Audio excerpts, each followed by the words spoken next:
यूं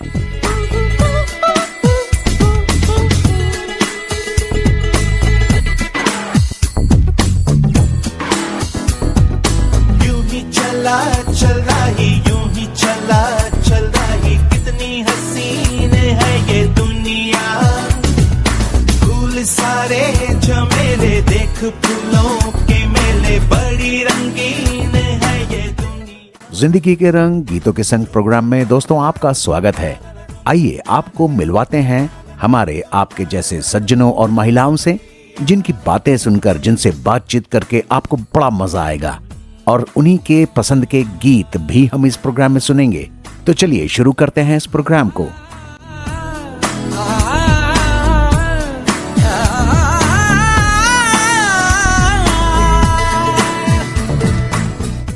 नमस्कार श्रोताओं, आप सुन रहे हैं कार्यक्रम जिंदगी के रंग गीतों के संग। और दोस्तों, आज का रंग है संगीत की दुनिया का सतरंगी रंग। मैं आपकी आवाज का दोस्त आलोक कुमार हमेशा की तरह आपसे मुखातिब हूं। दोस्तों, संगीत केवल सुरों और शब्दों का मेल नहीं होता, बल्कि यह आत्मा की वह भाषा है जो सीधे दिल तक पहुंचती है। और जब कोई कलाकार अपनी पूरी संवेदना, साधना और जीवन अनुभव को संगीत में ढाल दे, तो उसकी प्रस्तुति केवल मनोरंजन नहीं बल्कि एक अनुभव बन जाती है। आज हमारे साथ स्टूडियो में उपस्थित हैं एक ऐसी ही बहुमुखी प्रतिभा की धनी कलाकार मुक्ता चड्ढा जी। एक सफल बैंक अधिकारी के रूप में लंबा कार्यकाल निभाने के बाद इन्होंने अपने जीवन को पूरी तरह संगीत साधना को समर्पित कर दिया। दूरदर्शन के लोकप्रिय कार्यक्रम गा मेरे संग गा की विजेता रही, सरगम महिला संगीत समूह की संस्थापक एवं निर्देशक, और विशेष रूप से आशा भोंसले जी के गीतों की उनकी प्रस्तुतियां संगीत प्रेमियों के बीच बेहद लोकप्रिय रही हैं। तो आइए आज जानते हैं उनके जीवन की सुरमय सफर की कहानी, बचपन के सपनों से लेकर मंच की चमक तक, संघर्ष से साधना तक और बैंकिंग से संगीत की दुनिया में एक विशिष्ट पहचान बनाने का। मुक्ता जी, स्टूडियो में आपका बहुत बहुत स्वागत है। Thank you. नमस्कार आलोक जी, और आपका बहुत बहुत धन्यवाद जो आपने अपने चैनल पर मुझे मौका दिया ये, और सभी श्रोताओं को मेरा प्यार भरा नमस्कार। तो चलिए मुक्ता जी, आज की इस बातचीत की, संगीतमय बातचीत की शुरुआत करते हैं। और शुरुआत कुछ आपके बचपन से ही कर लेते हैं। अपने बचपन और पारिवारिक वातावरण के बारे में कुछ बताइए। संगीत की पहली प्रेरणा आपको कहाँ से मिली, और क्या, हाँ, मैं ये भी जानना चाहूंगा आपके पेरेंट्स को भी क्या संगीत में दिलचस्पी थी? जी, मैं बताना चाहती हूँ कि बचपन से ही मुझे गाने का और सुनने का बहुत शौक था। और हमारी मम्मी जो थी वो किचन में जब खाना बनाती थी या कोई भी काम करती थी, तो किचन में हमारे ट्रांजिस्टर जरूर लगा रहता था। तो हमेशा बचपन से हमने कानों में अपने गाने ही सुनते रहे हैं। और मेरे फादर वो भी एक कलाकार रहे हैं, और मम्मी भी अच्छा गाती थी। और फादर मेरे बांसुरी बजाते थे, सितार बजाते थे, और वो आकाशवाणी में और स्टेज पे प्लेस भी किए उन्होंने कई, तो और एक लेखक भी थे। तो माहौल तो थोड़ा था। और मेरी बड़ी सिस्टर भी डांसर थी, जो Canada, America, all over India उन्होंने अपने शोज किए हैं। तो माहौल तो था ही। और सबसे एक बात मैं बताना चाहती हूँ कि हमारे घर में है ना, कभी कभी संगीत की महफिल जमा करती, तो आकाशवाणी में चूंकि मेरे फादर थे, तो वो वहां से कुछ आर्टिस्ट, 3-4 कलाकार होते थे जो हारमोनियम, तबला, गजल भी गाते थे। तो वहां पर एक माहौल जमता था हमारे, तो संगीत का माहौल तो था। और उसमें मैं भी एक गाना मैं भी गाती थी, छोटी थी तब मैं। अच्छा। तो इस तरह से ये माहौल था। और गाना, एक और बात मैं आलोक जी आपको बताना चाहती हूँ, पहले जो गाने होते थे ट्रांजिस्टर पे जो चलते थे, वो इतने अच्छे से याद रहते थे। आजकल तो याद नहीं रहते, क्योंकि वो डिजिटल आजकल सब देख देख के गाने की आदत है जी। तो पहले ट्रांजिस्टर में गाने चलते थे और हम उसको डायरी में उतारते थे। गाना लाइव चला और डायरी में उतार। बिल्कुल सही बात है। ये रेडियो ट्रांजिस्टर के जो दिन थे वो बड़े ही प्रिय थे, और एक एक गाने का इंतजार रहता कि कब इस पे दोबारा ये गाना आएगा, कब हम सुनेंगे। और ये जान के तो बहुत ही अच्छा लगे, आपके फादर भी बहुत ही संगीत में दिलचस्पी रखते थे और माहिर थे, आकाशवाणी के कलाकार भी थे, और मेरे ख्याल जी में वो ब्रिज भाषा के बहुत प्रेमी थे, उस पे जी, बहुत वो मेरे फादर ने एक संस्था है ब्रज सुर मंडल, उसकी हाँ। स्थापना की थी। और आज 40 साल से ऊपर हो गया उनको, उसको संस्था को। इस संस्था में राजस्थान के जो पूर्वांचल के लोक कलाकार हैं वो आते थे। बहुत और ब्रज होली, हर साल होली के बाद एक प्रोग्राम होता था, तो वो प्रोग्राम कराते थे। और आज मैं उस संस्था की सेक्रेटरी हूँ, मेरे फादर तो नहीं रहे अब। तो इस तरह से हम लोक कला को बढ़ावा भी देते हैं। नहीं, सही बात ये है, ये बहुत बहुत जी बढ़िया है।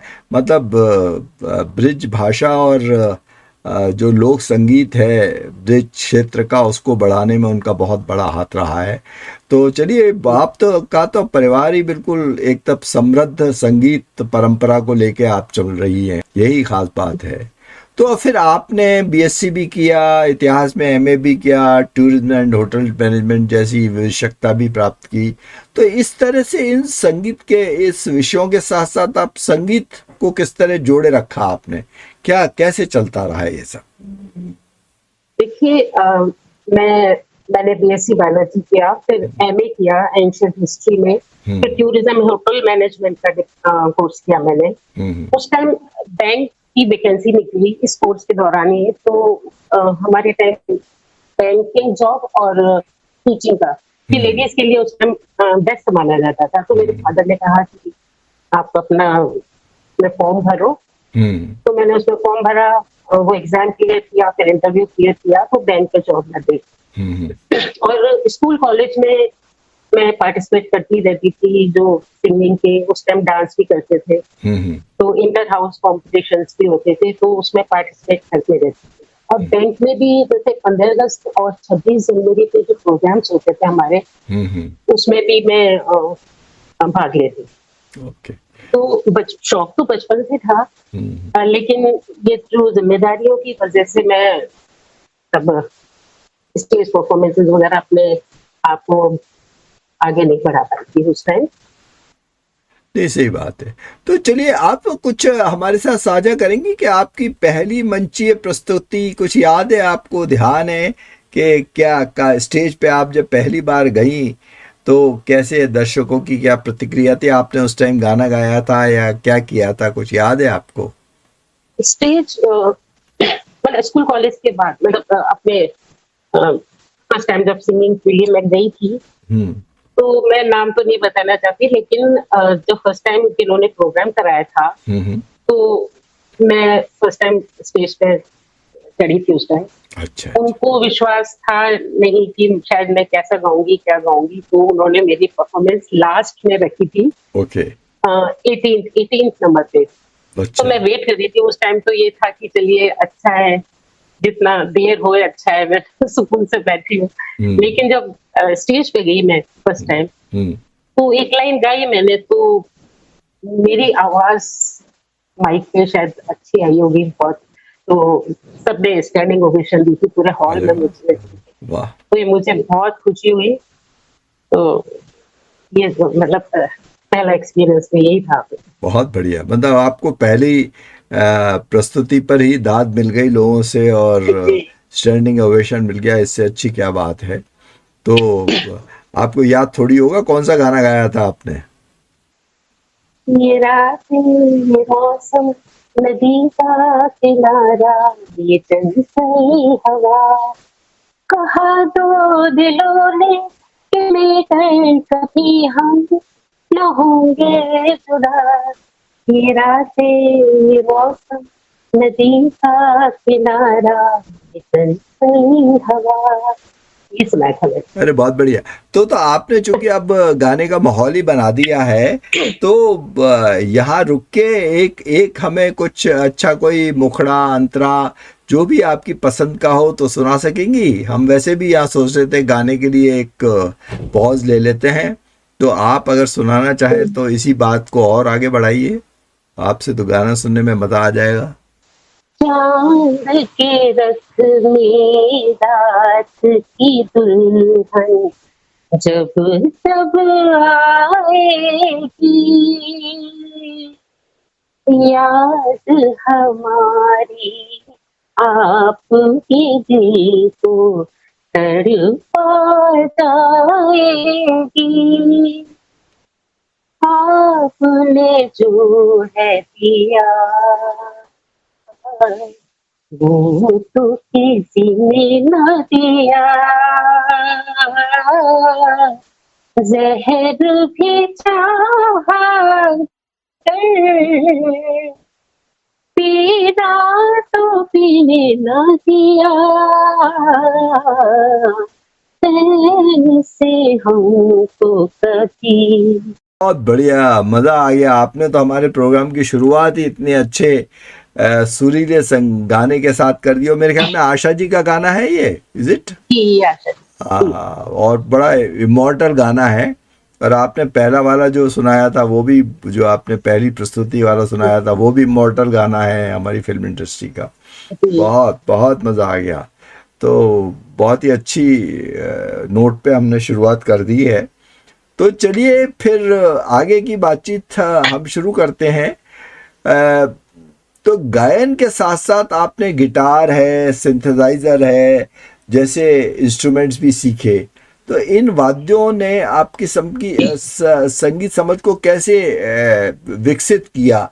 मैं जानना भी चाहूँगा कि अगर आप सिर्फ सिंगर हैं और अगर आप इंस्ट्रूमेंट भी साथ साथ बजाते हैं और उसकी समझ है आपको, क्या इससे आपकी सिंगिंग को सपोर्ट मिलता है, अच्छा रहता है, क्या है, कुछ बताइए।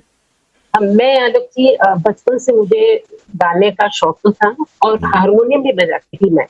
ओके। पहले हम छोटे थे तो हमारे, जैसे आपको बताया, मैं फिर हम कुछ लोग घर मतलब फैमिली मेंबर्स भी इकट्ठे हो जाते थे तो मैं हारमोनियम बजाती थी। भजन भी होते थे घर पे तो मैं हारमोनियम बजाती। तो हारमोनियम से मेरा थोड़ा कमांड था। अच्छा। तो हाँ जी, तो उसके बाद अभी जैसे सिंथेसाइजर आजकल चला है तो वो उसको मैं प्ले करती हूँ। तो मैं कोई भी गीत आसानी से बजा लेती हूँ, उससे 2-4 बार प्रैक्टिस करती हूँ जी। और गिटार का मुझे बहुत शौक था, वो भी कॉलेज टाइम में। जैसे हमारे कॉलेज का जो ऑर्केस्ट्रा था उसमें मैं गिटार प्ले करती थी। तो इस तरह से इंस्ट्रूमेंट्स का तो मुझे बहुत शौक है। और आपको अंदाज से बजाती हूँ, मैंने कोई इसकी ट्रेनिंग नहीं ली है। मैं अंदाज से ही आइडिया से बजाती हूँ और मतलब बजा लेती हूँ। ये तो आप बड़ी कॉलेज में पॉपुलर रही होंगी। गिटार भी बजाना आता है आपको, सिंथेसाइजर भी बजाना आता है और गाना भी गाती हैं आप। तो मतलब कॉलेज में तो आपको बिल्कुल, जैसे वो कहते हैं ना, जो पहचान थी आपकी बिल्कुल कॉलेज में। तो सही बात है। तो मेरा सवाल भी यही है अगला आपसे कि बैंकिंग जैसी व्यस्त नौकरी के साथ साथ संगीत साधना को जारी रखना बहुत आसान तो नहीं होगा। तो कैसे बैलेंस कैसे बनाती थी इसमें, आप क्या करती थी? बिल्कुल आसान तो नहीं है सर, क्योंकि तो मैं बैंक में थी। कोई भी फील्ड हो, चाहे संगीत हो या कोई भी फील्ड हो, उसमें अगर महिला काम करती है तो उसको कठिनाई तो आती ही है, क्योंकि फैमिली है, बच्चे हैं, जॉब है, फिर आप ससुराल पक्ष से भी होता है आपको। तो इन सब का तालमेल बिठाना, संतुलन बिठाने में दिक्कत तो आती है। लेकिन अगर आपका फैमिली सपोर्ट है, जैसे जिसका मुझे तो हस्बैंड से, बच्चों से पूरा सपोर्ट मिला। मेरे इन-लॉज ने भी बहुत सपोर्ट किया।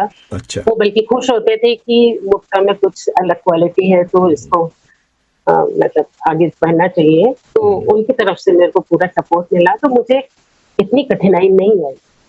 अदरवाइज कठिनाई तो बहुत आती है। ये बहुत फैमिली सपोर्ट बहुत ज़रूरी है अगर आप बैंकिंग जैसा कैरियर हो आपका और साथ में आप संगीत का भी करना चाहते हो तो। लेकिन आप तो लकी हैं कि आपको अपने परिवार का, फैमिली का पूरा सपोर्ट मिला। ठीक है, बिल्कुल चाहिए। तो आपने जब वीआरएस ले लिया और पूरी तरह अपने आप को संगीत के लिए समर्पित कर दिया, तो उस टाइम आपने क्या सोचा कि मैं वीआरएस लेके क्या करूँगी, केवल संगीत ही करूंगी या घर का, क्या फीलिंग्स थी आपकी वीआरएस लेने के? यही सोचा था सर, आपने बताया जैसे सरगम ग्रुप का भी था एक, तो मैंने वो वीआरएस के बाद ही सोचा। आज मैंने एक लेडीज म्यूजिक ग्रुप सरगम के नाम से आज से 10 साल पहले बनाने का सोचा था अच्छा। कि ये एक ग्रुप बनाती हूँ, क्योंकि मुझे भी शौक था। तो मैं भी प्रोग्राम करती हूँ, लेकिन अपने आप को कॉन्टिन्यूअस लगातार मतलब बिजी रखने के लिए ये सरगम ग्रुप बहुत ही अच्छा है मतलब। अच्छा। और उसमें उन महिलाओं को मैंने मेरा लक्ष्य यही था कि उन महिलाओं को स्टेज दूं जो बहुत अच्छा गाती हैं, लेकिन वो ऐसे बाहर नहीं निकल पाती, उनको स्टेज नहीं मिल पाता। तो मेरा मकसद यही था। तो इस ग्रुप में कुछ प्रोफेशनल सिंगर्स भी हैं और कुछ नॉन प्रोफेशनल सिंगर्स भी हैं। तो प्रोफेशनल सिंगर्स उनको गाइड करते हैं। साल में हम 2 ऑडिटोरियम में 2 प्रोग्राम्स करते हैं। अच्छा। और सरगम ग्रुप का जयपुर में ही नहीं पूरे राजस्थान में नाम है। ये अपने आप को बिजी रखने के लिए बहुत अच्छा है और सबको चांस भी मिलता है स्टेज पे। तो चलिए, बहुत बढ़िया बात है। तो जब सरगम ग्रुप की बात चल गई है तो फिर हम एक आपसे फिर रिक्वेस्ट करते हैं कि चलिए एक अच्छा सा गाना सुना दीजिए कोई हमें, और तो फिर हम आगे बातचीत को जारी रखते हैं।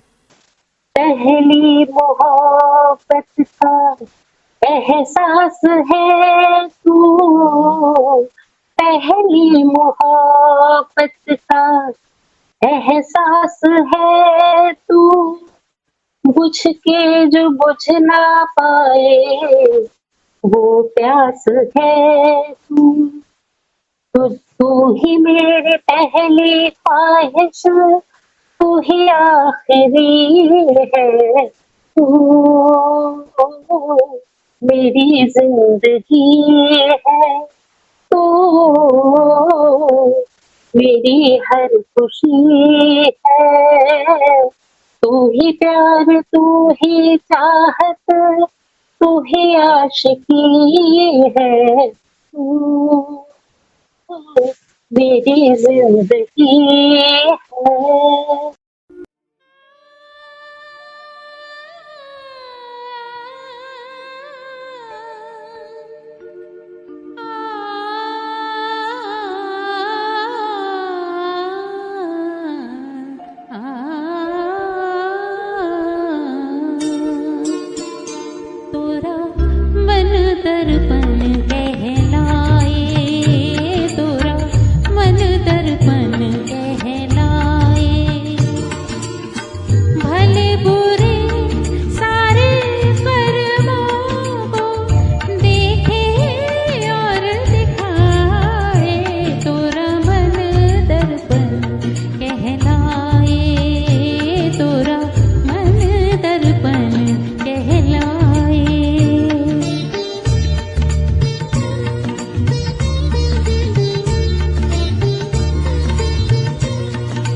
इस उजले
बहुत सुंदर, बहुत सुंदर।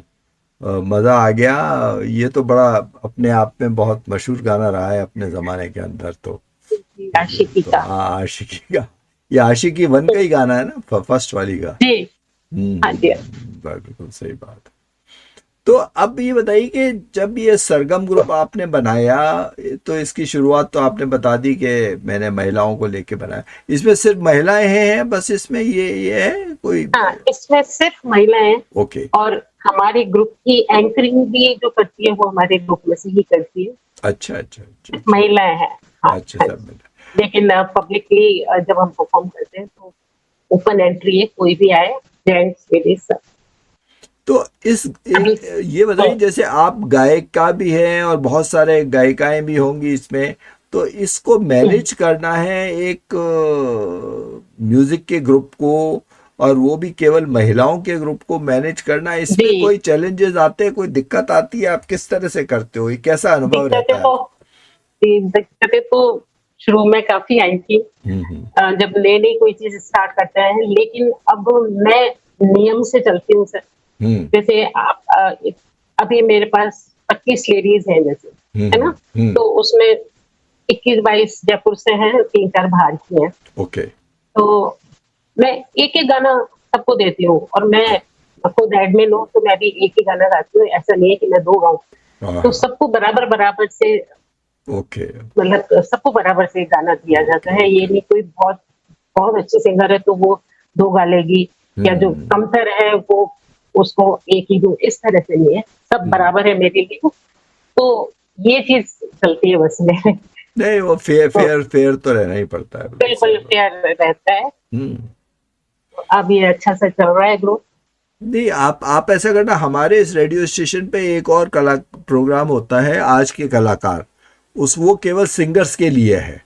उसमें जितने भी एमेच्योर सिंगर्स होते हैं या वैसे सिंगर्स जी। होते हैं, उनको हम इनवाइट करते हैं और 1 घंटे का उनका प्रोग्राम करते हैं। तो वो अपने उनसे, जैसे मैं आपसे बातचीत कर रहा हूँ वैसे ही बातचीत करते हैं, और उनके 8 या 10 सॉन्ग्स हम 1 घंटे के प्रोग्राम में बजाते हैं। उनके रिकॉर्डेड सॉन्ग लेते हैं और वो बजाते हैं। अच्छा। तो ओके ओके। आपकी सरगम ग्रुप से के जो भी लोग विलिंग हो और आना चाहते हो, तो बिल्कुल आ जाएंगे सर। उनका स्वागत है। आप तो हमें भेजते जाइए, हम कोई दिक्कत नहीं है। हम हर तरह के लोगों का, हम इवन रीजनल प्रोग्राम भी करते हैं, तमिल में भी करते हैं, मलयालम में भी करते अच्छा। हैं, और अच्छा, ग्रेट। कन्नड़ के भी करते हैं। बेंगलोर में भी एक बड़ा ग्रुप है हमारे इसी रेडियो स्टेशन का। अरे तो वाह वाह। वहाँ के सब रीजन, उड़िया उड़िया में भी करते हैं। ऐसे कई लोग हमारे अरे से वाह। जुड़े हुए हैं। तो सरगम ग्रुप के आपके कलाकारों को आप हमारे से जोड़ दीजिए, तो हम फिर धीरे धीरे करेंगे। अभी तो चलिए आपके साथ जी, शुरुआत हो मैं गई। आप हाँ बताइएगा, तो आप हाँ बिल्कुल बिल्कुल बताती जाऊंगी आपको। हाँ जी। बताती जाइएगा, है ना? जी आ, बिल्कुल तो बिल्कुल। आपने कई संगीत प्रतियोगिताओं में भी निर्णायक की भूमिका निभाई है, जज बनती हैं आप। तो क्या हम्म। आपको क्या खास दिखाई दे रहा है? क्या आजकल बहुत सिंगर्स पहले के मुकाबले में ज्यादा आने लग गए हैं क्या?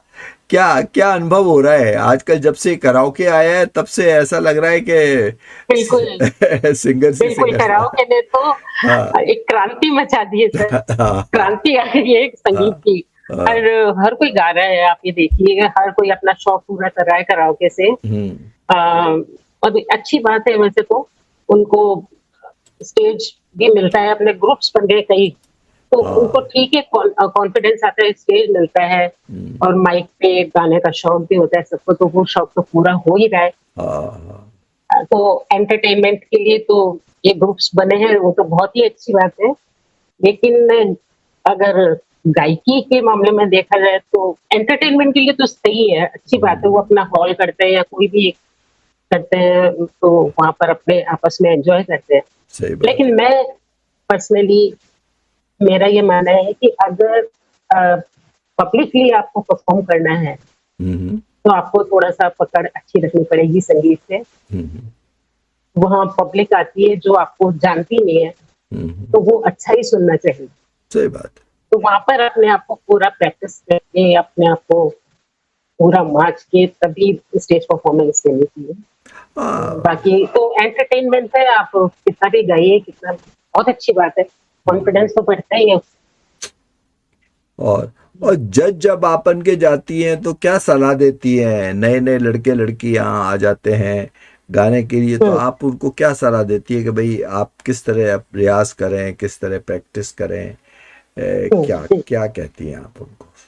मैं जब किसी स्कूल या कॉलेज में जैसे कॉम्पिटिशन्स में उसमें जाती हूँ तो सबसे पहले यही सलाह देती हूँ कि एक तो रियाज नियमित रूप से करें, और एक कोई ना कोई गुरु आपका जरूर होना चाहिए जो आपको सही दिशा में ले जाए, है ना। और उनको कहती हूँ गाना गाएं तो उससे ज्यादा सुने उस गाने को।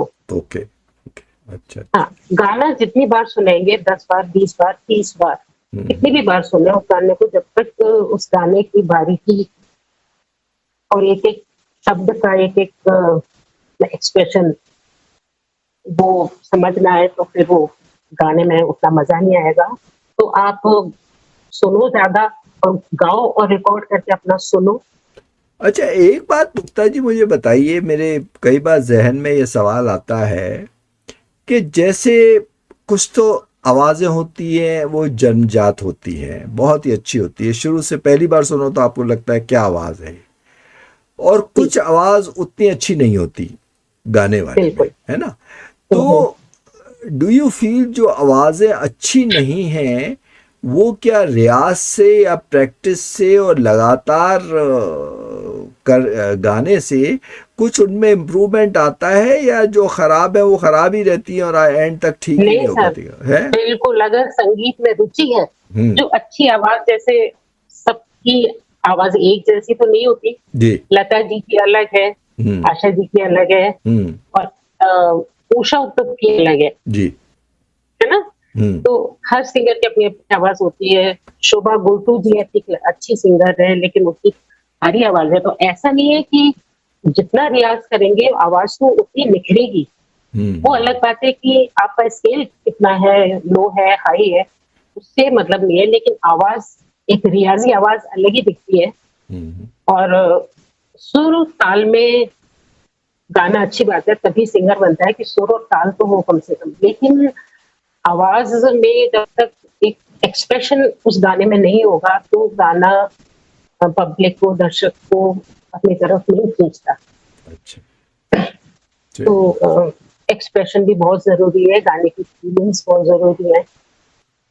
ये सब हम कहते हैं ना कि सुर और ताल में गाया किसी ने तब भी मजा नहीं आया। तब क्यों नहीं मजा आया? क्योंकि उसमें एक्सप्रेशन की कमी थी। फील बहुत जरूरी है। फील बहुत जरूरी है। तो चलिए फिर इस बात पे रुक के हम इसके बाद में आपसे आशा जी के बारे में बात करना चाहेंगे, क्योंकि आप उनको बहुत प्रेम करती हैं। तो एक कोई गाना सुना दीजिए, फिर बात करते हैं आशा जी के बारे में। आशा जी की बात करते हैं सर। फिर मैं आशा जी का गाना सुना दूंगी, आप आशा जी के बारे में पूछिए मुझसे। अच्छा, पहले आशा जी की बात कर लेते चलिए। तो ये बताइए, फिर उनका गाना भी सुनाइएगा। आपकी पहचान विशेष रूप से आशा भोसले जी के गीतों की प्रस्तुति से जुड़ी है, तो क्या ऐसी खास बात है उनके गाने में जो आपको सबसे ज्यादा अट्रैक्ट किया और आप उनको एक तरह से फॉलो करने लग गई? क्या क्या ऐसी बात है? मैं तो आलोक जी बचपन से लता आशा जी को ज्यादा सुनती आई हूँ जी जी, और रफी साहब की मैं बहुत जबरदस्त फैन हूँ। मन्ना डे जी भी बहुत अच्छा, किशोरदा, मन्ना डे जी के गाने तो इतने सुनने में इतने ऐसा लगता है कि हम इसको गा लेंगे, लेकिन वो इतने मुश्किल गाने होते हैं। सही बात है, बिल्कुल सही कहा जी। तो और आशा जी की एक खास बात ये कि एक तो उनकी आवाज में एक अलग ही खनक है, और वो भजन, गजल और कैबरे डांस, रोमांटिक, कव्वाली, कुछ भी ले लीजिए, वो हर मूड के गाने वो इतने बखूबी गाती है। जैसे एक इंटरव्यू में लता जी ने भी कहा था कि मैं आशा जैसा नहीं गा सकती, जो आशा गा सकती है वो मैं नहीं गा सकती। तो आशा जी की ये खासियत है। और गजल भी बहुत अच्छा गाती है, शायद उमराव जान की गजल तो उन्हीं की है सारी। बिल्कुल, गजलें गुलाम अली साहब के साथ में भी बहुत अच्छी। एल्बम निकला था। तो चलिए सुनाइए फिर कोई आशा जी का ही कोई अच्छा सा, और जितना आप सुनाना चाहें, जो भी आप सुनाना चाहें सुनाइए। ऐसी तो रात रोज नहीं आए, आंखों से कोई रोज न पिलाए, आज तो जाम से हमारे, पीले पीले पीले जरा जरा जरा जरा, रेशमी उजाला है, मखमली अंधेरा, आज की रात ऐसा कुछ करो।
चलिए बहुत मजा आ गया।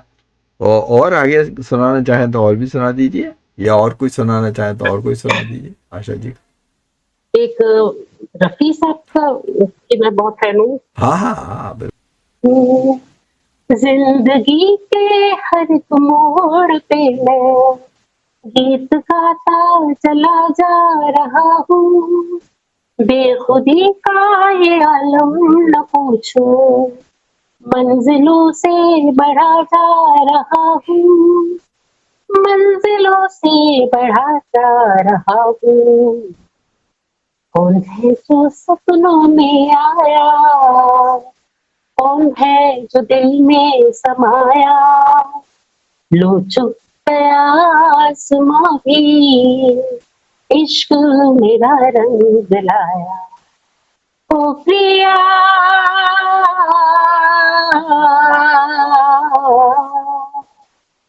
ओ प्रिया,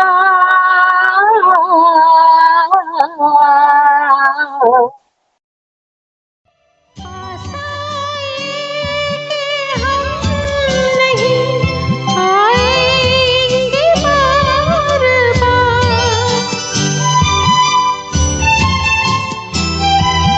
पास आए कि हम नहीं आएंगे बार बार, बाहें गले में डाल के हम रोले ज़ार ज़ार, आँखों से फिर ये प्यार की बरसात हो न हो, शायद फिर इस जन्म मुलाकात हो न हो, लग जा गले के फिर हंसी रात हो न हो, शायद फिर इस जन्म में मुलाकात हो न हो, लग जा गले के। जैसे अभी अभी आशा जी गई, रफी साहब चले गए, अब तो करीब हाँ। करीब सारे स्टारवर्स ही अभी चले गए। सभी चले गए, सभी बिल्कुल। अभी चले गए। सुमन कल्याणपुर जी बची हुई है, हाँ, सुमन कल्याणपुर जी, बाकी सब चले गए। बहुत ही मतलब दुख होता है। और अब तो इतने गायक गायिका आ गए तो ये पता भी नहीं लगता है कि कौन क्या है, कौन क्या है। कुछ अब तो सर कॉम्पिटिशन्स आ गए, हो गया ना ये, हाँ। लाइव शोज आते हैं, सारे गामा आता था, अब इंडियन आइडल आता है, तो बहुत सारे सिंगर्स हैं, उन्हीं में से फिल्मों में भी सबको चांस मिल रहा है, तो पता ही नहीं चलता है कि कौन सिंगर। हाँ, वो बहुत सिंगर्स आ गए। पहला वाला वो अभिजीत सावंत था, मुझे याद है, वो आया था। अब हाँ, उसके बाद कितने बिल्कुल। आ गए हमें पता ही नहीं है कौन कौन है। अरिजीत आया था जी, अरिजीत सिंह, हाँ, उसी अरिजीत से ही आया है वाह। इंडियन आइडल से। बहुत आए, बहुत सारे आ गए।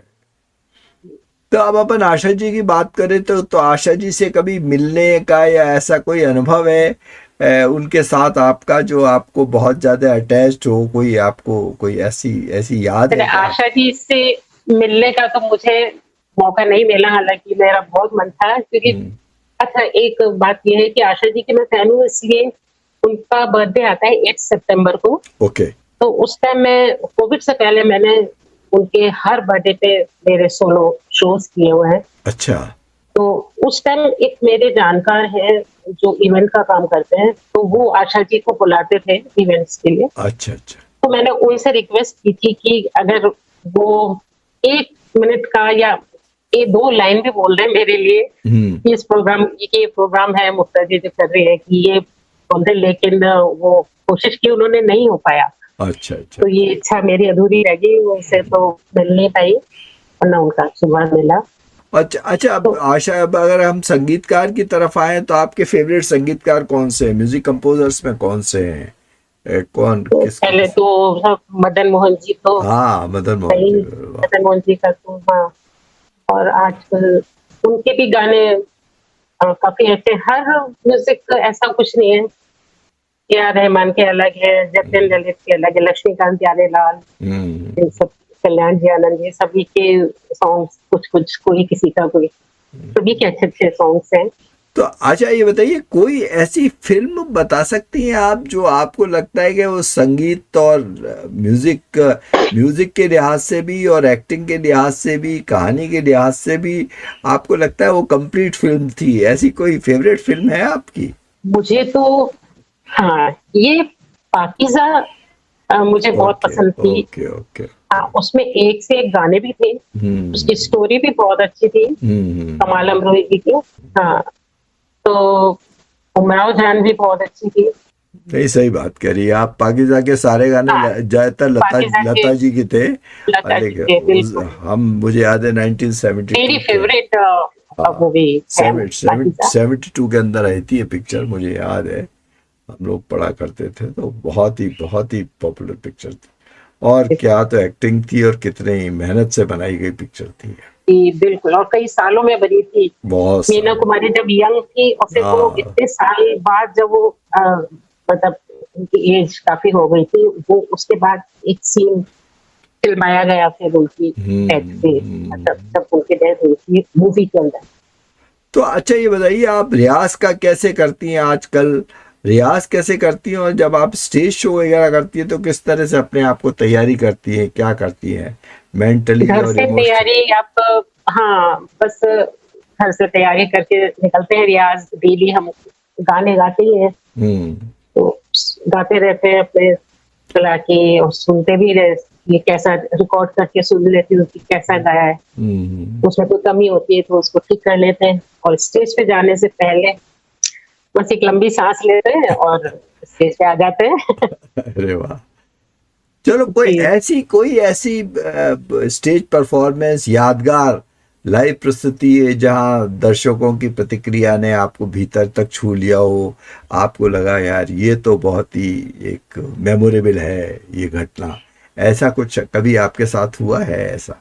एक तो फर्स्ट जो परफॉर्मेंस थी वो आपको मैंने बता दिया, जहाँ मुझे स्टैंडिंग ओवेशन मिली, तो वो तो मुझे याद ही है। और एक तो मुझे पता नहीं था कि ये ऐसा हो जाएगा, कि एक प्रोग्राम हुआ था, मेरी फ्रेंड ने कराया था, अच्छा उसमें मैं एज अ गेस्ट गई थी, गेस्ट अच्छा। Of special, as a special guest गई थी।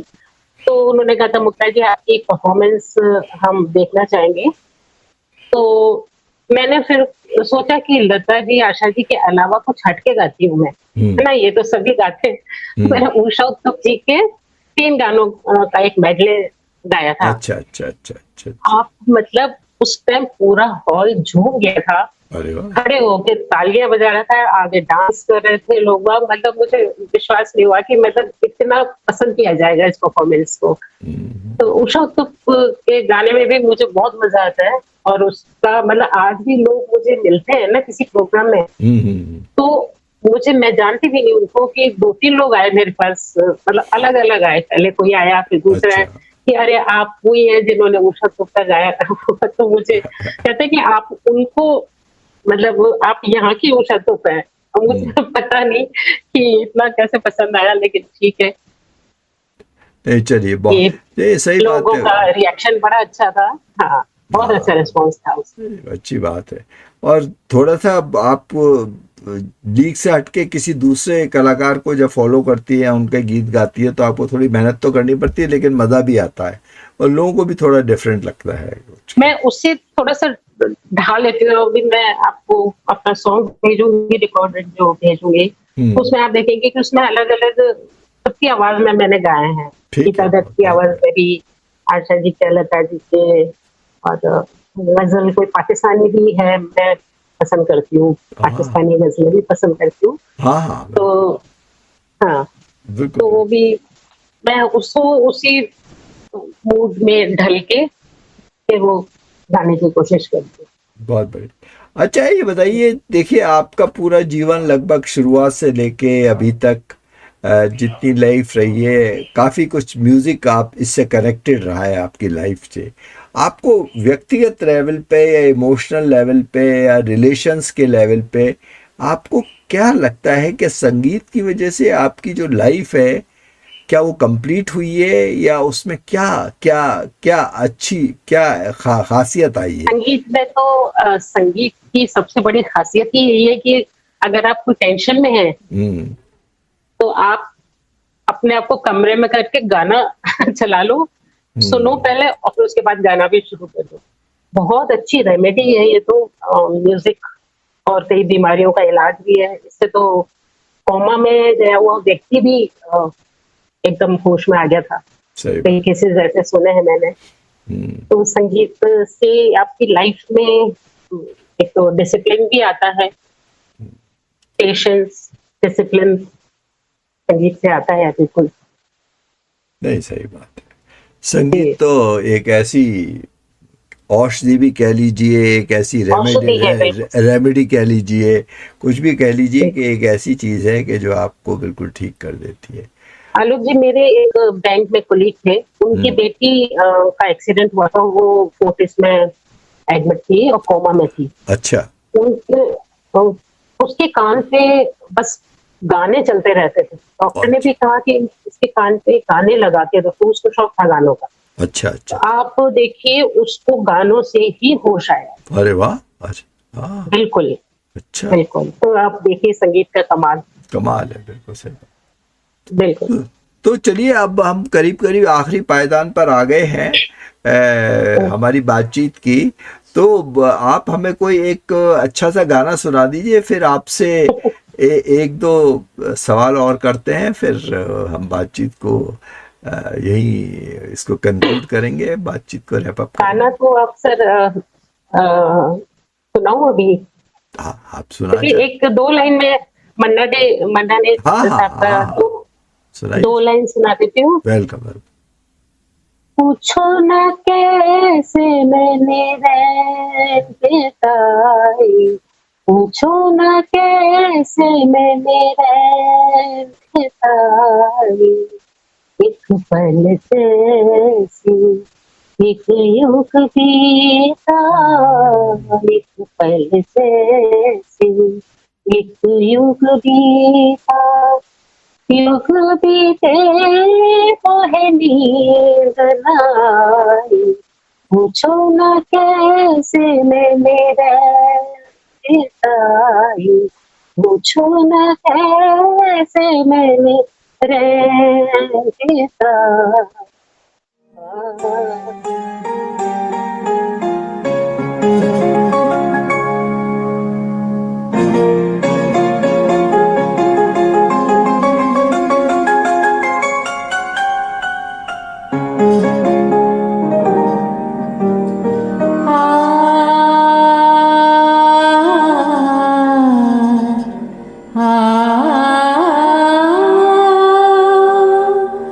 जो गुजर रही है मुझ पर, उसे कैसे मैं बताऊं, जो गुजर रही है मुझ पर, उसे कैसे मैं बताऊं, वो खुशी मिली है मुझको, मैं खुशी से मर न जाऊं, वो खुशी मिली है मुझको, मैं खुशी से मर न जाऊं।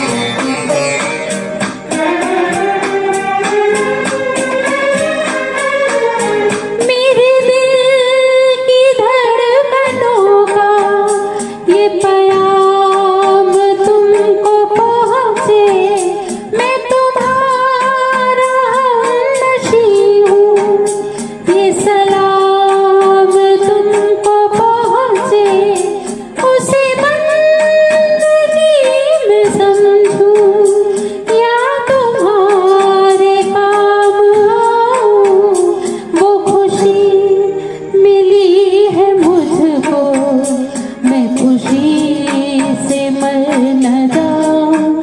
हाँ, जो गुजर रही है मुझ पर, उसे कैसे मैं बताऊं।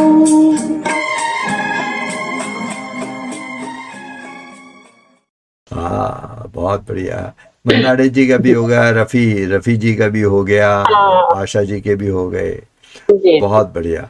तो अब आखिर में तो अब यह बताइए हमारे को कि ये जो नए कलाकार आ रहे हैं, इनको अगर आप कोई संदेश देना चाहें या कुछ कहना चाहें, और ये रियलिटी शो आजकल जो चल रहे हैं, इनके बारे में आपके क्या विचार हैं? इतने सारे जो आजकल जयपुर में भी बहुत सारे प्रोग्राम होते रहते हैं, कराओके के भी और लाइव ऑर्केस्ट्रा के भी, तो इसके बारे में क्या सोचती हैं आप? ये इतना ज़्यादा भीड़ भाड़ ठीक है संगीत के लिए कि नहीं है? देखिए, यूथ को तो मैंने बताया आपको कि अपना रियाज करे और मेहनत करे तो वो जरूर आगे जाएगा। जी। मेहनत करता रहे सीरियसली, है ना। और जो कराओके के ग्रुप्स बने हैं वो भी मैंने आपको जैसे बताया, एंटरटेनमेंट के लिए बहुत अच्छा है। आप एक ग्रुप, आप किसी जगह इकट्ठे होकर आप एक स्टेज पे गा रहे हैं तो एक दूसरे का हौसला बढ़ा रहे हैं, स्टेज मिल रहा है उनको, वहां तक बहुत अच्छा है। लेकिन अगर सीरियसली इनको पब्लिक में आना है तो संगीत को थोड़ा सीरियसली लेना पड़ेगा, है ना। तो बिल्कुल सही बात। बस यही है, हाँ, सीरियसली लेना पड़ेगा संगीत को। और सभी लोग अप्रिशिएट करें, अनजान पब्लिक भी अप्रिशिएट करे, वो है असली आपकी कमाई, संगीत की कमाई। तो भारत एक ऐसा देश है, ये मैं संदेश ही देना चाहती हूँ हाँ। सबको कि भारत एक ऐसा देश है जिसमें हर मजहब धर्म के लोग रहते हैं, हिंदू मुस्लिम सिख ईसाई, जी। और हमेशा प्रेम से रहते आए हैं। और हर इंसान को एक जिम्मेदार और ईमानदार इंसान होना चाहिए और अपने भारत देश के प्रति कर्तव्य और अपनी ड्यूटी समझ में आनी चाहिए। ऐसा कोई काम न करें जिससे आपस में मनमुटाव या कोई मतभेद हो। और संगीत एक ऐसा जरिया है जो समाज को आपस में जोड़ता है, तो इसलिए गाते रहिए, मुस्कुराते रहिए। वाह, बहुत सुंदर बात। क्योंकि संगीत एक ऐसा पुल है जो रिश्ते बना देता है, रिश्तों के बीच में बिल्कुल जो जुड़ाव पैदा कर देता है। संगीत ऐसा है। और हमारा रेडियो भी एक ऐसा ही माध्यम है जो लोग को जोड़ता है, और वो भी संगीत के माध्यम से जोड़ता है। आवाज की दुनिया के हम लोग दोस्त हैं, तो हम लोग इसीलिए जुड़ते हैं कि हम संगीत से प्यार करते हैं और एक दूसरे की आवाज से प्यार करते हैं। तो बहुत बढ़िया। तो दोस्तों, ये थी मुक्ता चड्ढा जी, जिनकी जीवन यात्रा हमें ये सिखाती है कि यदि मन में जुनून है और साधना का संकल्प हो तो जीवन का कोई भी पड़ाव अपने सपनों को जीने से नहीं रोक सकता।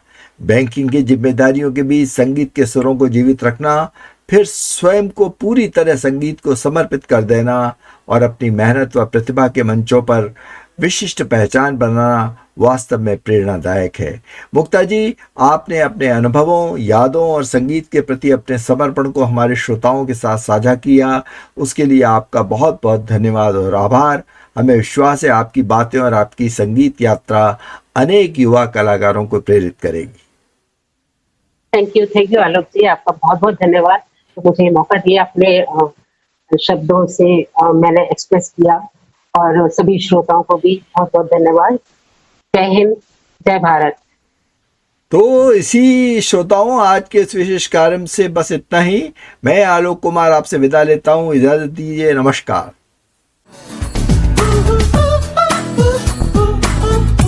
दोस्तों, जिंदगी के रंग गीतों के संग के आज के इस प्रोग्राम में बस इतना ही। कल एक और नए सज्जन और महिला हमारे साथ हाजिर होंगे आपके लिए मजेदार बातें और गीत लेकर। सुनना न भूलिएगा।